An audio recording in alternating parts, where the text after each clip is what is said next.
जिन पर महात्मा की कृपा होती, ये 8 बातें उसके हृदय में अपने आप जागृत हो जाती हैं। देख लो,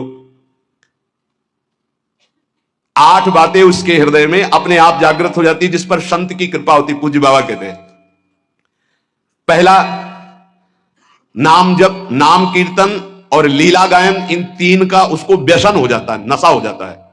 ये 8 बातें महात्मा के कृपा पात्र में जागृत हो जाती है। नाम जप, नाम कीर्तन और प्रभु की लीला गायन का नशा हो जाना। ये कीर्तन हो रहा है तो शकील के बैठ गए, थोड़ा 5 मिनट हमको भी गाने, राधा राधा, भगवत चर्चा हो रही, अरे यहां कथा हो रही, और बैठ गए 10 मिनट। नशा है ये, हमारे आपको नहीं, सनकादि के लिए भी कहा गया, आशा व्यसन व्यसन याति नहीं, रघुपति चरित होए ता सुनहि। हनुमान जी को बड़ा नशा है। यत्र यत्र रघुनाथ कीर्तनम तत्र तत्र कृतमस्त कांजलम वाष्पवारी परिपूर्ण लोचनम। आश्रु बहाते हुए नाम कीर्तन सुनना, नाम कथा, लीला कथा, ये श्रवण करना। पहला, साधु कृपा पात्र में नाम जप, नाम कीर्तन और लीला गायन का नशा हो जाएगा। दूसरा, उसको साधु के दर्शन से ऐसा सुख होगा जैसे अपने प्रिय रिश्ते नातेदारों को अच्छा, आओ आओ आओ आओ, हृदय एकदम मालादित हो गया। साधु महात्मा से जब बिछुड़ने का समय आता है तो ऐसा लगता है हमारे प्राण छूट रहे हैं। ऐसा बिछुड़त एक प्राण हरि ले, ये साधु कृपा पात्र में होगा। संत को आओ आओ, आज तो हमारे अहो भाग्य, जो प्रभु मोहि अनुग्रह की ना, तो तुम आज दरस हट देना। पहला, नाम जप, कीर्तन और लीला गुणा गान का व्यसन। दूसरा, साधु दर्शन, साधु सेवन, ऐसा जैसे प्रिय रिश्तेदार, प्रिय नातेदार, ऐसा होना चाहिए। कई चरित्रों में पढ़ा है कि भगत की पत्नी जब संतों का मंडल आया तो उनके लिए बहुत ही ऐसे खिचड़ी आदि रूखा सूखा बना, और जब उनके भाई आए तो खीर पुआ पूरी सब व्यवस्था।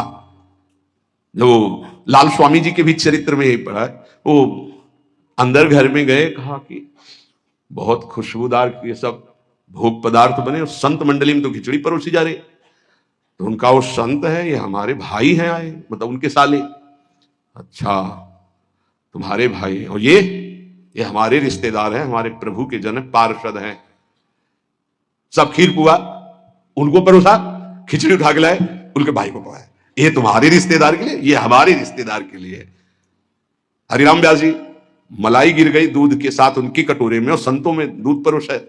हाँ, ये शरीर तुम्हारा पति है ना, इसलिए सभा में ही कह दिया, जाओ मैं आज से तुम्हारा त्याग करता हूं, तुमने हमारे संतों के साथ भेद किया, हमारे आगे मलाई गिरा, क्योंकि शरीर तुम्हारा पति है ना, इसलिए। जबकि ऐसा नहीं, स्वाभाविक ऐसा हुआ था।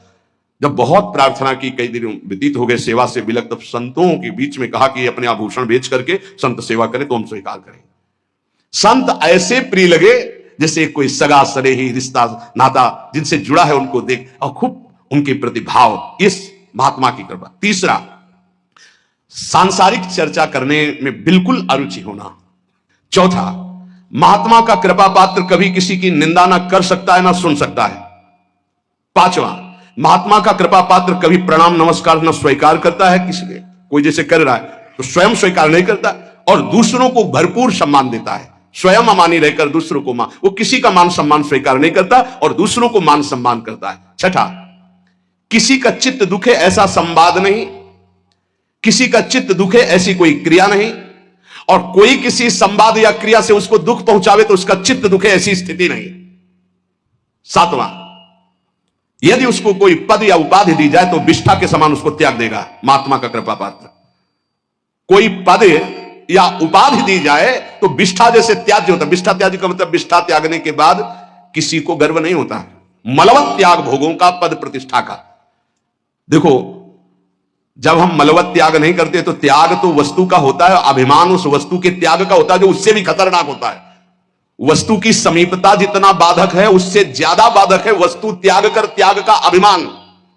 वह किसी के चित्त दुखाने पर कभी दुखी नहीं होता, और वो कभी कोई ऐसा संभाषण या व्यवहार नहीं करता, और अपनी प्रतिष्ठा को विष्ठा के समान त्याग देता है।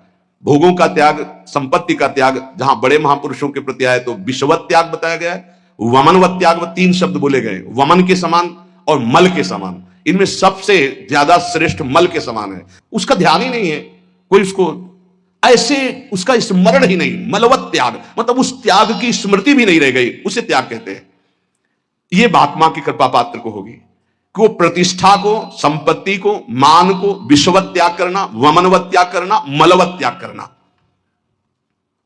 इसकी पहचान के आठों बातें महात्मा की कृपा पात्र में आ चुकी हैं। कह रहे उसका मन एकाग्र होगा, किसी भी नवीन विषय भोग की इच्छा नहीं होगी, नेत्र निर्विषय होकर अनासक्त होकर विचरण करेंगे। देखा लाखों को, छवि एक की नहीं, देखा पूरी बाजार, इच्छा एक भी नहीं। नेत्र उसके निर्विषय हो जाएंगे, लाखों छवि देखने पर, लाखों मूर्ति देखने पर, लाखों प्रकार के विषय भोगों को देखने पर उसके हृदय में ना इच्छा होगी ना झांकी होगी। एकांत में जाकर किसी व्यक्ति का चिंतन नहीं होगा। जिसका मन एकाग्र है, नवीन विषय भोग की इच्छा नहीं है, नेत्रों में किसी की आकृति नहीं, कोई विषय की झलक नहीं, पूरी बाजार घूमे आवे, पूरे लाखों लोगों से मिल ले, वो महात्मा का कृपा पात्र भगवान प्राप्त करने के योग्य हो चुका है। ये 8 बातें पुनः सुन लीजिए कृपा करके। पहला, नाम जप, नाम कीर्तन, भगवत लीला गुणानुवाद। क्या व्यसन, नशा। कीर्तन हो रहा है, दौड़कर बैठ गए, हम भी 10 मिनट गाएंगे। नाम जप के लिए हर समय उत्साहित रहो कि जैसे गरीब आदमी एक एक मिनट मेहनत करके धन कमाता है, ऐसे तुम नाम कमाओ। भगवत लीला गुणानुवाद में श्रवण इंद्री को, जिनके श्रवण समुद्र समाना, कथा तुम्हारी सुभग सरिनाना, भरे निरंतर होई न पूरे, ऐसे। दूसरा, साधु महात्मा प्राण प्रिय लगे। तीसरा, संसारिक चर्चा बिल्कुल विषवत लगे, नहीं सुननी, नहीं करनी। जब उस मार्ग में नहीं जाना तो मुझे चर्चा क्या करनी। तीसरा, संसारिक चर्चा नहीं। और चौथा, कभी किसी की निंदा ना करनी है और ना सुननी है। पांचवा, स्वयं अमानी रहकर सबको मान प्रदान करना है, कभी अपने को मान सम्मान के विष का पान ना करावे। छठवां, किसी का चित्त दुखाए ना, दूसरे के चित्त दुखाने वाली कोई क्रिया ना करे, और दूसरे के द्वारा चित्त दुखाने वाली बात और क्रिया होने पर अपने चित्त को दुखित ना होने दे। सातवां, अपनी प्रतिष्ठा को विष्ठावत त्याग दे। कोई भी उपाधि, कोई भी पद प्रतिष्ठा भगवत प्राप्ति के बाद जो हरि करे, पहले कोई स्वीकार न करे उपाधि, नहीं तो उपद्रव हो जाएगा। आठवां, सदा सच्चरित्र होकर जीवन व्यतीत करना। काशी में जज स्वामी नाम के एक बड़े सिद्ध महात्मा थे, जब रहते थे तो एक संत भगवान आए थे, उनका चलो आपको ब्रह्मबोध संपन्न महापुरुष के दर्शन कराते हैं। तो शायद मुमुक्ष भवन ऐसा नाम था जहां सन्यासी जन रहते थे, वहां गए। स्वामी जी एकदम वयोवृद्ध, अस्थिमात्र हुए रहे शरीरा, नजदीक गए तो जैसे एक उन्माद अवस्था को प्राप्त होते हैं वैसी स्थिति थी। अचानक जब स्वामी जी ओम नमो नारायण है, अचानक ऐसी दृष्टि हुई और बस इतनी जोर से हाथ पकड़ा और अंग्रेजी में उन्होंने कहा, हमें अंग्रेजी तो याद नहीं है, पर उसका भाव था, वो गुड करेक्टर ऐसे कुछ बोल रहे थे कि जिसका चरित्र पावन है वही सब कुछ है, और अगर चरित्रहीन है, चरित्रता चली गई तो कुछ नहीं रहा। इसलिए जीवन में करेक्टर गुड रखना है। मतलब हम तो हिंदी में बोल रहे, वो अंग्रेजी से बोल रहे, तो जो संत ले गए थे वो ट्रांसलेटर, हाँ, हमको वो ये भी अंग्रेजी कहना, इसलिए रुक गए। और उसका भाषा हिंदी की करके वो हमें बता रहे थे कि वो। तो ये 8वां है, सर्वदा पावन चरित्र रखना। कोई हमसे त्रुटि, कोई ऐसी गलती है, उसका सुधार किया जाए। बहुत जन्मों से हम लोग फिसलते रहे, अब इसका सुधार कर ले। ये सत्संग केवल भगवत प्राप्ति के लिए होता है। ये सत्संग केवल समस्त संत महापुरुष और भगवान की वाणियों को मिलकर होता है। जो तुम एक शास्त्र में ढूंढोगे वो तुम्हें ढूंढी ढूंढाई वस्तु मिल रही। ना तुम्हें दूध खोज करना है, ना दही खोज करना है, ना मथना है, ना माखन करना, सीधे घी मिल रहा है भैया। अगर अब पुष्ट ना हुए तो भगवान जाने। बड़े बड़े महापुरुषों के पावन सूत्र, पावन चरित्र, पावन सिद्धांत आपको मिल रहे हैं। आप कृपा करके, अपने ऊपर कृपा करके, हमारे ऊपर कृपा करके, हमारे भगवान के ऊपर कृपा करके। कैसे? भगवान के ऊपर कृपा। भगवान ये गीता हमारे लिए बोले हैं, अगर हम स्वीकार करेंगे तो मानो भगवान कहते कृपा कर रहे हो हमारे ऊपर, जो हमारी बात मान रहे हो। जैसे छोटा बच्चा दूध पी लेना तो माँ कहती बहुत अच्छा, मानो माँ के ऊपर कृपा कर दिया, नहीं तो माँ चिंतित रहती। गुरु के ऊपर कृपा कर दिया यदि आपने बात मान ली, क्योंकि गुरु निश्चिंत हो जाएंगे, आप भगवत प्राप्त हो गए, आप भगवान को मिल गए। ये हमारी निश्चिंतता, हमारे प्रभु की निश्चिंतता। और आपके ऊपर गुरु कृपा भरपूर, हरि कृपा भरपूर, लेकिन आपकी कृपा में कंजूसी है आपके ऊपर। आपकी कृपा यदि आपके ऊपर हो जाए तो सब बात बन जाए। आप अपने ऊपर कृपा करें और जो सुन रहे हैं वैसा आचरण कर ले, यही है अपने ऊपर कृपा। सर्व मंगल हो जाएगा। खूब नाम जप करें, भगवद आश्रित रहे। और प्रार्थना है, दिनचर्या को भगवान मान लीजिए, हमारी बात मान लीजिए। अपनी दिनचर्या को भगवान मान लीजिए, दिनचर्या में त्रुटि ना कीजिए। दिनचर्या जिसकी पावन हो गई वो पावन हो गया, महात्मा बन गया। एक दिनचर्या, कोई भी दिनचर्या जो आपकी बनी हुई है उसको कभी त्रुटि मत होने दीजिए। बुखार आ जाए तो कपड़ा ओढ़ करके गेट के पास बैठ जाइए, आप उसका प्रभाव देखिएगा। दिनचर्या में बहुत बड़ी सामर्थ्य होती है। जिन महापुरुषों की हमने चरित्र पढ़े, बड़े बड़े महापुरुषों की, उनकी दिनचर्या थी, वही हमारे बचपन से दिमाग में दिनचर्या बैठ गई है कि एक दिनचर्या ही आपको उन्नति मार्ग में ले जाएगी। एक दिनचर्या, कृपया हमारी बात मान लीजिए, एक दिनचर्या बना लीजिए। आपकी दिनचर्या की त्रुटि वो आपके लिए बहुत हानिकारक होगी, प्रमाद स्थिति हो। अन्य समय आप कार्य कीजिए जो आपके और कार्य है, दिनचर्या में आपकी त्रुटि नहीं होनी चाहिए। आज के सत्संग का जो आपने श्रवण किया उसका मनन करो और अपने आचरण में उतारो, और इसी जन्म में प्रिया प्रीतम की प्राप्ति की योग्यता हमारे अंदर आ जाए। प्रिया प्रीतम मिले ना मिले, हर समय उनको पुकार कर रो रहे हैं यार, ये तो आ जाए। उनसे मिलने के लिए तड़पना तो आ जाए, उनकी याद में डूबना तो आ जाए। वो आ जाएगा। अगर उनको ना बुलाना होता, ना ये देना होता, तो हमको क्यों ये सानिध्य देते? इस सानिध्य का मतलब वो हमें, आप समझो, प्रिया जो आपको मिलने के लिए कितने व्याकुल है, यहां से तुम्हें सुनाई नहीं दे रहा? ये उनकी व्याकुलता है, आपसे मिलना चाहते हैं। आप क्यों मिलने के लिए तैयार नहीं हो रहे हो? जैसे मां बाथरूम में बच्चे को ले जाकर स्नान कराकर तैयार करके पिता की गोद में बैठा देती है, ऐसे गुरु आपको पावन सजा करके प्रिया प्रीतम के राख मंडल में प्रवेश कराने के लिए आप तैयार हो जाइए। जैसे छोटा बच्चा ना बाथरूम की, वो कहता है मुझे खेलना है, वो थप्पड़ मारेंगे, चल पहले। ऐसी कुछ दशा है। ऐसे घसीटो कि ये जो पवित्र आचरण है आपको निर्मल करेंगे, और आप उन मलिन खेलों को खेलना चाहते हैं। ये छोटी मंजिल नहीं भगवत प्राप्ति, संपूर्ण द्वैत से विस्मरण प्राप्त करना है। विस्मृत्य द्वैत मात्रम प्रणयमय महाज्योतिरेकावर्णवांत, संपूर्ण सृष्टि का विस्मरण करके तब एक स्थिति आती है, एको ब्रह्म द्वितीयो नास्ति। पहले सब कुछ भूलना है। इसलिए कहा गया निरंतर भजन, सातु दीर्घ काल निरंतर सत्कार से भी तो दृढ़ भूमि। राधा राधा राधा राधा राधा राधा राधा राधा राधा राधा राधा, क्या जा रहा है? हर कार्य कर रहे, राधा राधा स्मरण कर रहे। उपासक कितना बड़ा कार्य करना है, विस्मृत्य द्वैत मात्रम, संपूर्ण विश्व का विस्मरण। अब संपूर्ण विश्व में आपको क्या संपूर्ण विश्व का स्मरण है? बिल्कुल नहीं है। आपका उन्हीं का स्मरण जिनका संबंध है। नहीं, आप क्या जानते हो उत्तर प्रदेश में कितने लोग वास करते हैं? आपकी स्मृति में है क्या? कौन कौन कहां कहां कैसा? आपका कोई मतलब नहीं है। उत्तर प्रदेश में आपका रिश्तेदार कौन है अभी याद आ जाएगा। आपकी स्मृति वही है जहां आपने संबंध फैलाया है। करना क्या है? सब संबंध के धागे प्रिया प्रीतम में समेट देने हैं। सबकी ममता ताग बटोरी, विस्मृत हो जाएगा। पूरा संसार तो विस्मृत है, कुछ स्मृत है केवल अपना शरीर, शरीर के संबंधी भोग और शरीर संबंधी रिश्ते नातेदार, बस इतना है अपना स्मरण। पूरा संसार में नहीं। कहीं भी प्रांत का प्रांत नष्ट हो जाए आपको कोई भारी दुख नहीं होगा, लेकिन अपने घर की एक ईंट खसक जाए तो परेशानी आ जाएगी, क्योंकि ममता अपने घर में उस प्रांत में नहीं है। यहां लिखा है विस्मत, पूरे विश्व का विस्मरण। तो पूरा विश्व तो विस्मृत ही है, कुछ हिस्सा है जो तुम्हें मिटाना है, नहीं तो अपने आप सब मिटा हुआ है। क्या स्मरण पूरे विश्व का? पता ही नहीं तुम्हें पूरे विश्व में है क्या क्या। पूरे विश्व का थोड़ी पता है। कुछ भूमि ऐसी है जिसमें कुछ देश बसे हुए हैं, इससे कई गुना बड़ी भूमि है जिसमें कोई नहीं रहता है, वहां केवल देवता और सिद्ध जा सकते हैं। तो आप पूरा विश्व थोड़ी जानते हैं। इन जितने देश बसे उनमें सब देश नहीं जानते आप। छोड़ो, अपना भारत देश पूरा नहीं जानते आप। 140 करोड़ जनता किसको जानते हो आप? कितने को जानते हो? भारत के किसी एक प्रदेश के किसी एक शहर में या गांव में एक कोने में तुम्हारा घर है, उस घर में किसी एक कमरे में एक कोने में तुम्हारी सैया है, तुम हो क्या? ऐसे पूरे ब्रह्मांडों का एक फल समझ लो। ऐसे अनंत ब्रह्मांड जिसके एक रोमकूप में वास करते हैं, उन भगवान के सेवक हैं।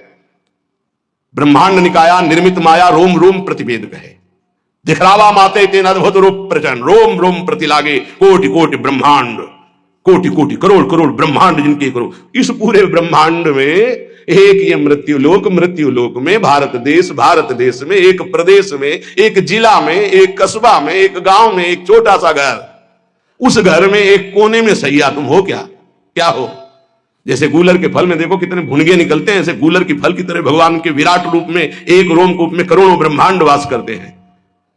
तुम्हारा विस्मरण करने का ज्यादा मेहनत नहीं पड़ेगी। तुम इतने त्रिकालज्ञ नहीं हो कि पूरे भारत को जानते हो या विश्व को। तुम्हारे स्मरण में केवल वही विषय है जो भोगे हो, वही व्यक्ति है जिनसे संबंध बनाए हो। तो इन सबकी ममता ताग बटोरी, मम पद मन बांध बर डोरी। कह रहे विस्मृत अद्वैत मात्रम, यह है भगवत प्राप्ति का मार्ग। अब छोड़ो बिल्कुल सरल मार्ग, छोटा मार्ग, एकमात्र अपने गुरुदेव का स्मरण। ध्यान मूलम गुरु मूर्ति, पूजा मूलम गुरु पदम, मंत्र मूलम गुरु वाक्यम, मोक्ष मूलम गुरु कृपा। या संपूर्ण विश्व का विस्मरण और आराध्य देव का स्मरण, और इसको कराने की सामर्थ्य एकमात्र गुरुदेव के चरणों में होती है। अगर ध्यान मूलम गुरु मूर्ति, पूजा मूलम गुरु पदम, मंत्र मूलम गुरु वाक्यम, तो मोक्ष मूलम गुरु कृपा। गुरु कृपा से सब सुलभ हो। एक जगह पकड़ लो, उठते बैठते चलते फिरते अपने गुरुदेव की आज्ञा के अनुसार चल रहे हैं, उनका चिंतन कर रहे हैं, प्रगट में गुरुदेव विराजमान है, फिर कोई साधन में त्रुटि या फिर कोई अशांति सवाल नहीं उठ सकता। मानो परमानंद में प्रभु के साथ चल रहा हूं। सच्ची कहता हूं, गुरुदेव का मतलब है प्रिय प्रीतम मिलित रूप विराजमान, साक्षात हमारे प्रिय प्रीतम गुरुदेव के रूप में विराजमान। ये हृदय की बात कहता हूं, शास्त्रों बार श्री जी अनुभव कराती है कि मैं ही गुरुदेव के रूप में विराजमान हूं। देख फिर क्या चिंता, मानो मैं हर समय श्री जी के समीप हूं, हमारा केवल स्मरण गुरुदेव। तो द्विधासन से आदि जितनी दुविधा जितना संशय है, ये संसार के चिंतन में है, भगवान या गुरुदेव के चिंतन में नहीं है। अगर भगवान का चिंतन हो रहा है तो गुरुदेव का चिंतन हो रहा है, गुरुदेव का चिंतन हो रहा है तो भगवान का चिंतन हो रहा है। गुरु गोविंद दो नहीं है, गुरु गोविंद न भेद कराए। महाज्योतिष स्वरूप प्रेम समुद्र में उज्जवल महाप्रेम रस प्रदान करने वाला जो वृंदावन है, इस वृंदावन में प्रियादासी के रूप में अपने को वही देख पाता है जो संपूर्ण संसार का विस्मरण कर देता है। महाप्रभु के विस्मरण करने का उपाय बता रहे हैं। मृदुपद न्यास उठत कुमकुम रज, अद्भुत बहत समीर दुकुलहु, कबहू श्याम श्यामा दसनांचल, कच कुछ हार छुअत भुज मूलहु। ये चिंतन अति लावण्य रूप अभिनय गुण, नाहिन कोटि काम समतुलहु। करोड़ों काम जिनकी समानता नहीं कर सकते, इनका रास हो रहा है, इनका विलास हो रहा है, इसी का गायन, इसी का चिंतन। थे थे वचन मिथुन मुख निसरत, सुन सुन देह दशा के भूलो। प्यारी जो थे ऐसे वो शोभा जो झलक रही है, कैसा सुंदर स्वरूप है। अभिनय निपुण स्वामिनी जो समस्त कलाओं में प्रवीण, उपासक के नेत्रों के सामने झलक रहे शोभा। लटकी लट लोचन भ्रकुटी अनंग नचायो, ताता थे धरत नूतन गति, पति ब्रजराज रिझायो। वो शोभा देह शुद्ध का विस्मरण करा करके ऐसी स्थिति में पहुंचाए है जहां प्यारोढ़ क्षम देने अच्छी शुकादि नाम तो ध्यानगम।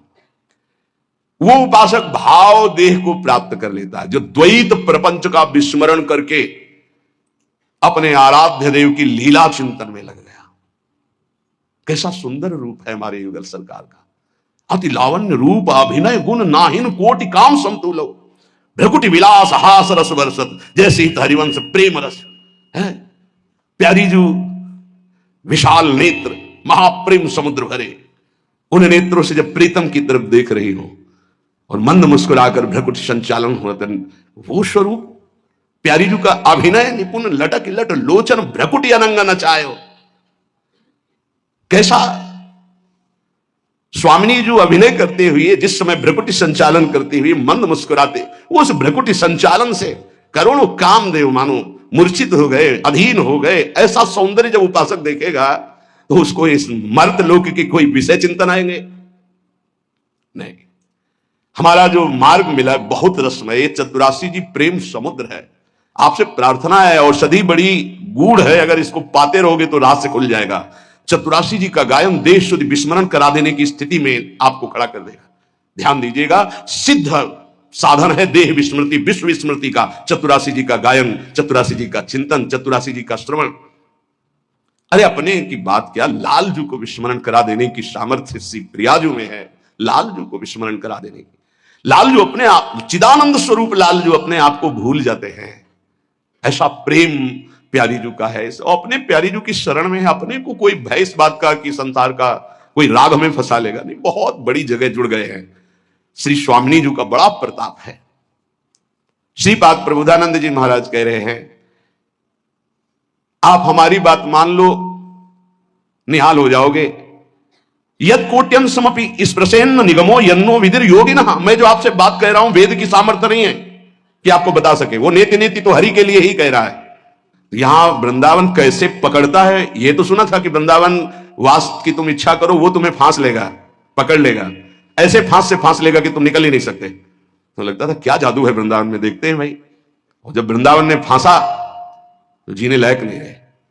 अब वृंदावन के बिना जी नहीं सकते। आपको कैसे होता है, ये नहीं कि किसी रोग आदि के कारण, नहीं, वृंदावन के बिना, वृंदावन जीवन है, प्राण है। यद कोट्यंसमपि स्पृशेन न निगमो यन्नो विदर योगिना, जो श्रीपाद कह रहे, करोड़वें अंश की महिमा भी वेद नहीं वर्णन कर सकते हमारी प्यारी जू की, लाल जू की महिमा नेति नेति वर्णन करके। यद कोट्यंसमपि स्पृशेन न निगमो, निगम ने वेद, न निगमो यन्नो विदुर योगिना, बड़े बड़े योगी भी जिस रहस्य को नहीं जानते। आगे की बात और दुर्लभ के, श्रीश ब्रह्म सुकार्जुन उद्धव मुखा पश्यन्ति यन्न क्वचित अन्यतो किम ब्रजवासिनामपि न यदृश्य कदा लोके श्री वृंदावन रूप मदभुतमहम राधा पदैकाश्रया। समझ आ जाए तो भाई श्री जी की बड़ी कृपा, नहीं तो कह रहे वेद नहीं समझते तो हम लोग क्या समझ लेंगे। समझो, जिन श्यामाजू की महिमा के करोड़वें अंश को वेद नहीं वर्णन कर सकते, जिन श्यामाजू की महिमा को बड़े बड़े योगी जन भी ध्यान में नहीं पाते। आगे उधर श्री ब्रह्म शुका अर्जुनो उद्धव मुखा पश्यन्ति अन्न क्वचित। हमारी प्रिया जो जहां विराजमान है नवनिभृत निकुंज में, इन सब महापुरुषों ने अवतार लीला में दर्शन किए, अवतार लीला का गायन किया, अवतार लीलाओं को देखा कृपा से, लेकिन सेवा में सम्मिलित नहीं हुए। नवनिभृत निकुंज में विराजमान जो रूप बेली प्यारी बनी सुप्रीतम प्रेम तमाल, यहां सिर्फ सहचरियों का प्रवेश है। श्रीपाद प्रबोधानंद जी महाराज ने 3 वृंदावन का वर्णन किया प्रारंभ में। पहला गोष्ठ वृंदावन जिसमें सखाओं के सहित प्रभु नित्य लीला करते रहते हैं। दूसरा गोपी वृंदावन जिसमें रासोत्सव होता रहता है गोपी जनों के साथ, प्रिया लाल गोपी जन, जिनको राधा कृष्ण रूप में उच्चारण नाम किया गया। राधा कृष्ण और समस्त गोपी मंडल मंडिता और रास, जिसमें भगवान शिव प्रवेश किए। जिन गोपी जनों की विरहाग्नि का, प्रेमाग्नि का ताप उद्धव के हृदय में वृंदावन में आते हुए लगा तो ज्ञान गुदड़ी भस्म हो गई। उद्धव जी ने गोपी जनों के उस प्रेम को देखा। श्री शुकाचार्य उसी प्रेम का गान कर रहे हैं। भगवान शिव उसी रास में गए और स्वामिनी जी की महिमा को देखा और कटाक्ष, कृपा कटाक्ष का गायन किया। लेकिन यहां कहने पश्यन्ति यन्ना क्वचित, इन महापुरुषों का यहां प्रवेश नहीं। कौन? बोले राधा निकुंज बाटी श्रीपाद प्रबोधानंद जी। गोपी वृंदावन तक सबका प्रवेश, यहां केवल सहचरियों का प्रवेश। 3 गोपिनते दुर्लभ माई नित्य विहार सहज सुखदाई। और बात कह रहे हैं कि अन्यत्य कृम, अन्य उदाहरण तुम्हें क्या दूं, ब्रजवासिनाम अपनी ना यह दृश्य कदा लोक है। नंद बाबा आदि जो ब्रजवासी जन है, उनके सखा जन जो है, सुहृद जन जो है, इनका भी इस नवनिवृत्त निकुंज में प्रवेश नहीं है, क्योंकि बाबा का वात्सल्य भाव है, सखाओं का सखा भाव है। गोष्ठ वृंदावन, गोपी वृंदावन में भी बाबा या सखाओं का प्रवेश नहीं है। वहां परम पुरुष प्रभु और समस्त गोपी और प्रिया जो ये लेना, वहां भी सखा परिकर का प्रवेश। फिर यहां 3 गोपिनते दुर्लभ माई, इसलिए कह रहे श्रीश ब्रह्म सुकार्जुनोद्धव मुखा पश्यन्ति अन्न क्वचित अन्यत किम ब्रजवासिनाम अपि न यदृश्य कदा लोके। श्रीमद् राधा सुधानिधि। न देवैर ब्रह्मादेव न खलु हरि भक्तैर न सुहृदा दिविर यद्वै राधा मधुपति रहस्यम सुविदितम। कभी गर्व नहीं होता आपको कि स्वामिनी जी ने मुझे ऐसी जगह शरणागति प्रदान की कृपा से जहां बड़े बड़े महापुरुष भी याचना करते? कभी नहीं, बस ऐसे ही मिल गया, इसलिए उसकी कीमत नहीं समझ पाए। रतन चिन्हों नहीं दीन्हों करते डाग। इसलिए मेरी बात पर हे सके विश्वास कर लो। लक्ष्मीपति, भगवान शिव, ब्रह्मा, शुक, अर्जुन, उद्धव आदि ये सब जिस महिमा को जानते हैं, गाते हैं, पर जहां प्रवेश नहीं है, उस रस की हम तुम्हें बात करते हैं कि उस रस को प्रदान करने वाला ऐसे वृंदावन और रजरानी है। जब इनका आश्रय मिलता है तो राधा पदई का आश्रय, ये हृदय में ठसक हो जाती है। श्री राधा जो चरण निवास, प्यारी जो हमारी महारानी, हम उनकी चरण दासी। उपासक, इस बात पर स्थित हो जाओ कि बहुत ऊंचाई पर आपका संबंध हो गया है। अब चूक मत करो। इस जीवन से जो कुछ हो रहा है वो सिर्फ आपके लिए है। यदि आप अपने को संभाल नहीं पाते हैं तो आपका दुर्भाग्य है। ऐसा अवसर, फिर कह रहा हूं, खुल के कह रहा हूं, ये हमारे मुख की, हमारी बड़ाई की बात नहीं है, ये उस यंत्र की बात कर रहा हूं जो श्री जी से संचालित है। आपके लिए सिर्फ ये यंत्र चल रहा है, आपके लिए सिर्फ बोला जा रहा है। यदि आप इसे स्वीकार नहीं करते हैं, आप अपने जीवन को भगवतमय नहीं बनाते हैं, तो हमें लगता है कि बहुत बड़ा घाटा कर रहे हैं आप अपने जीवन के साथ। हमारी कोशिश रहेगी, हमारी चेष्टा रहेगी कि हमारे कांधे पे पैर रखो और ऊंचाई पे चढ़ जाओ। यही हमारे जीवन का परम लक्ष्य है। आप सब सहयोग दें हमारा, कि जो हम गुरुजनों की, महापुरुषों की वाणी सुना रहे हैं उसको आप जीवन में धारण करें।